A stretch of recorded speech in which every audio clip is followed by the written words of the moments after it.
शादी के बाद दुल्हन जब अपने ससुराल जाती है तो अभी से 24 घंटे का भी समय नहीं हुआ था कि उसने सबसे पहले अपना एक रील बनाया। रील बनाने के बाद इंस्टाग्राम पर अपलोड कर दिया और जैसे वो इंस्टाग्राम पर अपलोड होता है तो उसके बाद जो उसके ससुराल में कुछ लोगों को वो वीडियो दिखाई दे जाता है। जो लड़का होता है वो सीआरपीएफ में कांस्टेबल होता है, दूल्हा। उससे कहते हैं कि तुम्हारी बीवी तो बड़ी खूबसूरत है। वो पूछता है कि तुमने कहाँ देखा? तभी वो कहते हैं कि हमने उसको इंस्टाग्राम पर देख लिया।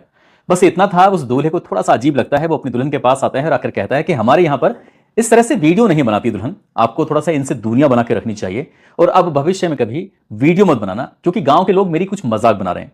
जैसे ही उसने अपनी दुल्हन से ये बात कही, दुल्हन को ये बात थोड़ी सी नागवार गुजरती है, परेशान करती है, लेकिन दुल्हन तो उसको आदत थी पहले से ही इस तरह की वीडियो बनाना और अपलोड कर देना, अपनी सुंदरता को दूसरों को दिखाना। इस तरह की बात थी। कुछ दिन बीत जाते हैं लेकिन दोनों के बीच में झगड़ा बन जाता है। झगड़ा कुछ इस कदर बन जाता है कि दुल्हन नाराज होकर अपने मायके चली जाती है और मायके जाने के बाद अपने ही ससुराल वालों पर मुकदमा दर्ज करवा देती है। और जैसे ही मुकदमा दर्ज होता है फिर इस मामले की जांच एक दरोगा साहब करते हैं। दरोगा साहब जब इस दुल्हन के पास आते थे जाते थे, न जाने कब उस दुल्हन पर वो लट्टू हो जाते हैं और उनका लट्टू होना था और इस बीच में एक कत्ल हो जाता है। इस कत्ल की गूंज फिर पूरे प्रदेश भर में फैल जाती है। प्रदेश भर में इसलिए फैल जाती है क्योंकि इस कत्ल से जुड़ा हुआ था उस दरोगा का नाम। पुलिस ने जब घटनाक्रम का खुलासा किया तो लोगों को यकीन नहीं हो रहा था कि जो पुलिस ने घटनाक्रम का खुलासा किया है, साथ ही जो भी इस घटना के बारे में सुन रहा था वो भी यही कह रहा था कि ऐसा नहीं हो सकता, लेकिन ऐसा ही हुआ था।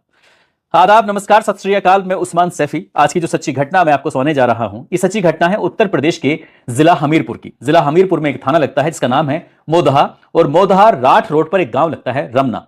ये बात है 13 नवंबर 2025 की सुबह लगभग 8:30 बजे के आसपास का वक्त हो रहा था। दो लड़के आराम से टहल रहे थे और टहलते टहलते जैसे ही सड़क के किनारे जा रहे हैं तो उन्हें एक जगह पर खून के धब्बे मिलते हैं। वो थोड़ी ज्यादा मात्रा में थे। तभी एक लड़के ने दूसरे लड़के से कहा कि देखो कितना ब्लड बह हुआ है, पता नहीं किसका ब्लड है। तो उसने कहा कि चलो देखते हैं चलकर। और जैसे ही चलकर देखने वाली बात आती है तो वो उस सड़क से नीचे उतर जाते हैं और झाड़ियों की तरफ चलने लगते हैं। जहां जहां पर ब्लड के निशान थे, बह रहा था, उसी तरफ उन्होंने रास्ता बना लिया। चलते चले जाते हैं और थोड़ा सा ही सफर अभी किया था, कुछ ही मीटर वो चले थे। जाकर जो उन्होंने अपनी आंखों से दृश्य को देखा उसे देखकर देखते रह जाते हैं। सबसे पहले एक लड़के की चीख निकल जाती है। जब उसकी चीख निकलती है तो दूसरे वाले ने भी जोर जोर से चीखना शुरू कर दिया। आसपास के लोगों से मदद मांगनी शुरू कर दी। दरअसल वहां पर एक लाश पड़ी हुई थी, एक महिला की लाश थी जिसके तन पर एक भी कपड़ा नहीं था। पास में ही एक कुत्ता था, जो वो कुत्ता उस लाश को नोच कर खाने की कोशिश कर रहा था। इन दोनों लड़कों ने उस कुत्ते को वहां से भगाया। उसके बाद फिर आसपास के लोगों को मदद के लिए बुलाया। ये बताया कि देखो यहां पर एक महिला की लाश पड़ी हुई है। और जैसे ही आसपास के लोगों ने ये देखा सुना, उसके बाद फिर मौके पर दौड़ने लगते हैं। तभी तत्काल प्रभाव से इस घटनाक्रम की सूचना दी जाती है पुलिस को। और जैसे ही पुलिस को सूचना मिलती है, जो नजदीकी पुलिस स्टेशन होते हैं वहां के थाना प्रभारी उमेश कुमार अपनी टीम के साथ मौके पर पहुंच जाते हैं। सर्किल ऑफिसर यानी कि सीओ साहब राजकुमार पांडे और इस जिले की एसपी दीक्षा शर्मा ये भी टीम के साथ मौके पर पहुंच जाती हैं। चाहे फॉरेंसिक टीम हो, डॉग स्क्वाड हो। अब यहां पर आने के बाद इस मामले की जांच पड़ताल शुरू हो जाती है कि आखिरकार ये महिला कौन है, इसकी हत्या क्यों है, क्यों, किसने की है। तमाम तरह के सवाल थे। न केवल पुलिस इन सवालों का जवाब जानना चाहती थी, बल्कि जो वीडियो सोशल मीडिया पर अपलोड कर दी गई थी, फोटो अपलोड कर दी थी गांव ग्रामीणों के माध्यम से, जहां जहां तक ये बात फैलती है वहां वहां तक लोग अब इस घटनाक्रम की पीछे की बातों को जानने की कोशिश में जुट जाते हैं। पुलिस ने जब इस मामले की जांच पड़ताल शुरू किया है तो उसके बाद आसपास के जितने भी लोग थे,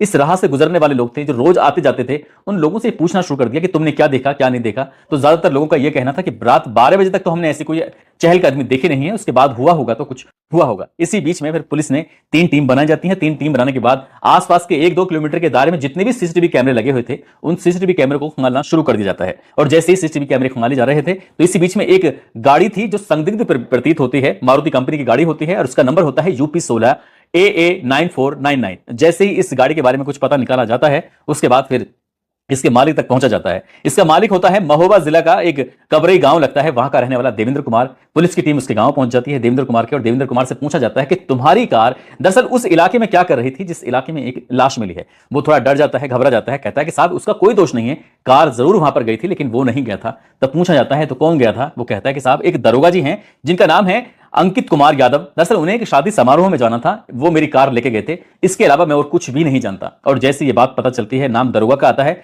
दरोगा दरअसल उसकी पोस्टिंग होती है महोबा के सर्किल ऑफिसर में, और वो होता है साल 2023 बैच का दरोगा।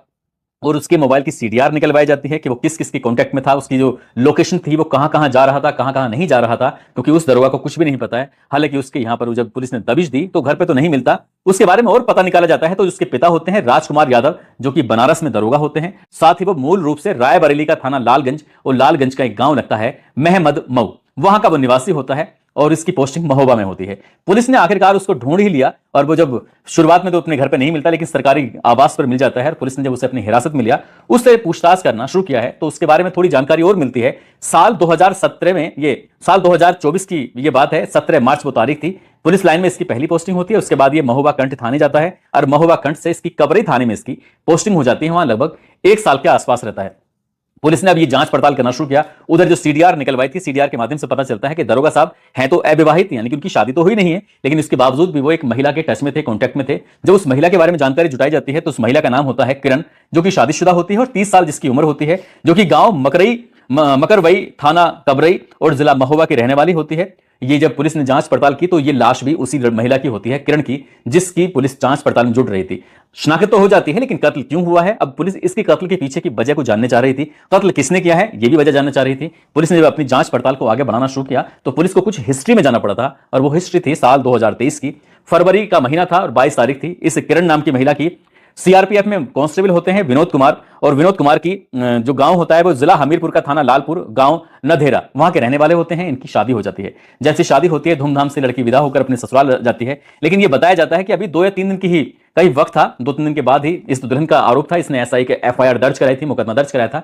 इसका कहना था कि 2-3 दिन बीत जाने के बाद ही गांव के लोगों ने यह कहना शुरू कर दिया, वैसे तो तुम सरकारी डिपार्टमेंट में तुम्हारी नौकरी है, तुम सीआरपीएफ में कांस्टेबल हो, लेकिन तुम्हारी जो दुल्हन है वो खाली हाथ चली आई, कुछ ना कोई गाड़ी मिली है, ना कोई ज्यादा पैसा मिला है, आखिरकार तुमने ऐसे कैसे शादी कर ली। जब इस तरह की बात थी तो 2-3 दिन के बाद ही घर में मनमुटाव होना शुरू हो जाता है और ये विनोद अपनी पत्नी को बेवजह मारना पीटना शुरू कर देता है।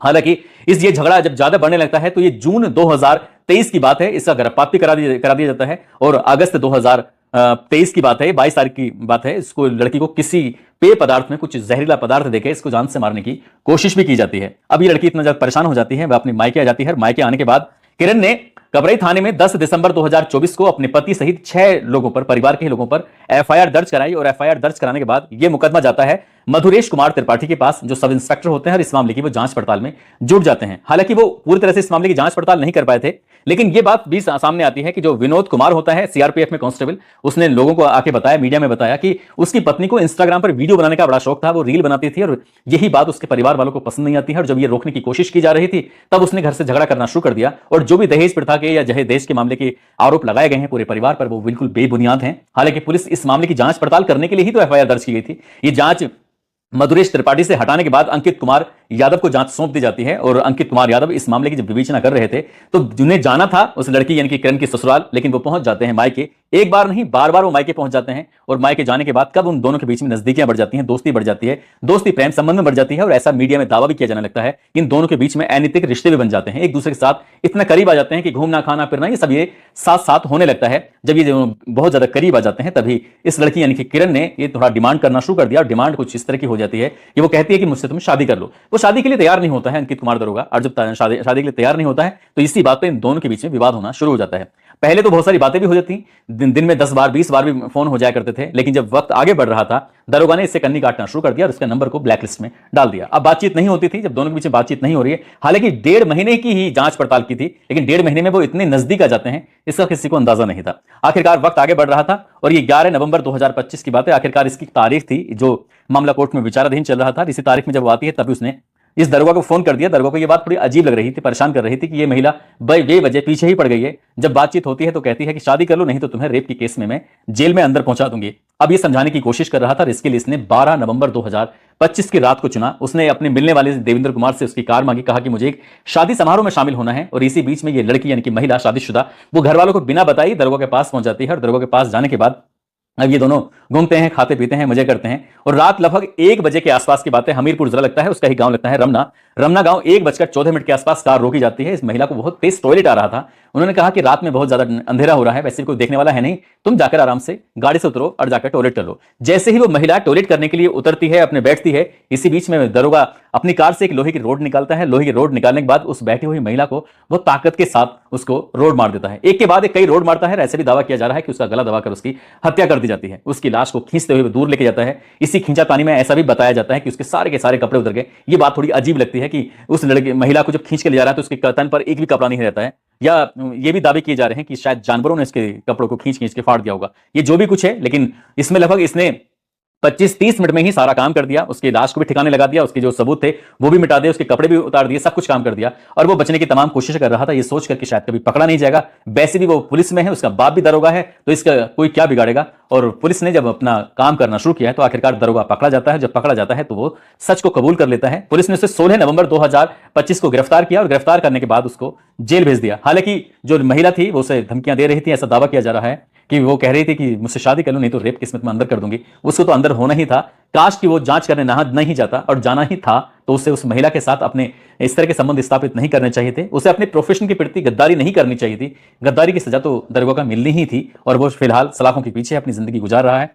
पुलिस का दावा है कि कम से कम समय में चार्जशीट लगाकर इस आरोपी को सजा दिलाने की तमाम कोशिश करेंगे। लेकिन यह भी बात है कि पुलिस का मामला है, पुलिस देख रही है, पुलिस ही जांच कर रही है।